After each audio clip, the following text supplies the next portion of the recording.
On the face of it, worksheets within a workbook seem fairly static. They hold your data, charts, and other objects, but aside from renaming them or changing their tab color, it seems like you rarely change them. That might be true in normal usage, but when you write VBA code, you'll find that you change your worksheets quite often. There are two ways of referencing worksheets. The first is by position, and the second is by name. I'll switch over to the Visual Basic Editor to show you what I mean. And I'll just create a new subroutine, sub-sheet test. If I want to display a worksheet, I can do so using the activate method.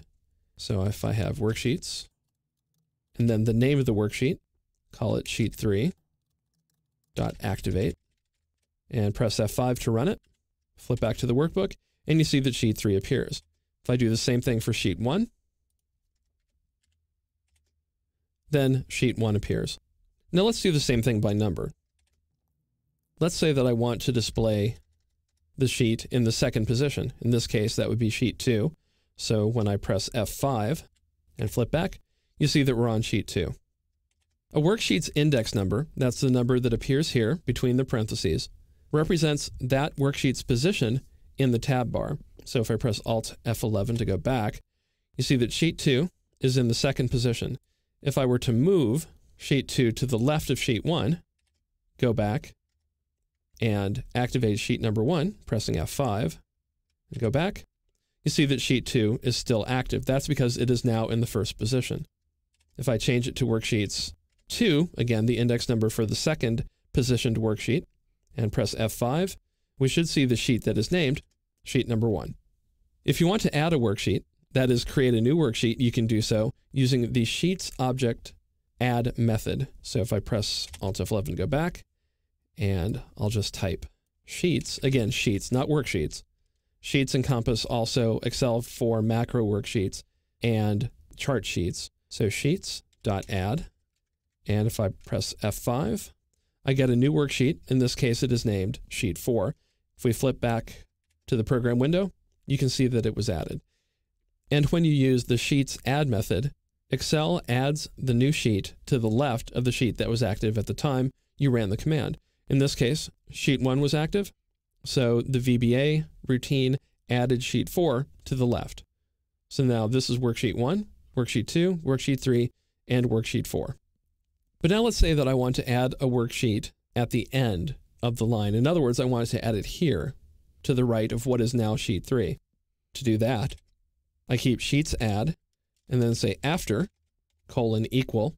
This allows me to type an argument and the value assigned to that argument. So it's going after worksheets, sheets.count.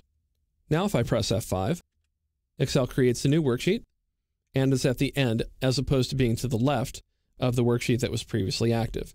And you can see that when I go back to the main program window. If I wanted to add a worksheet after a sheet with a particular name, then I could say, using the same command, the add method after the worksheet that is named sheet 1. When I press F5, Excel creates a new worksheet, and it's here, sheet 6, to the right of sheet 1. In other words, it was created after, in this line, sheet 1. You can rename a worksheet from inside of VBA. To do that, you type worksheets, and then the name of the worksheet, sheet 1, .name equals form. You can assign a name using a variable, but if you want to type it in directly as a string, you need to make it a literal string, and that means you need to put it in double quotation marks. Now if I run the code by pressing F5, you see here that sheet 1 has been renamed form, and if I flip back to the workbook, sheet 1 is now named form. If you want to delete a worksheet, again, that's entirely possible. You can do worksheets, and I'll delete sheet 6.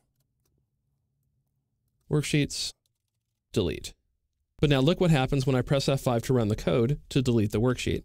Excel displays a dialog box indicating that the sheet may have data and asking if I want to delete it. When you're running VBA code, in general, you want to bypass all of these boxes. You just want things to happen. That means that you need to put in some code in your subroutine to bypass this message. I'll show you how to do that. First, I'll click Cancel so that we don't delete the worksheet yet. To turn off dialog boxes or confirmation boxes, as some people call them, type application.display alerts equals false.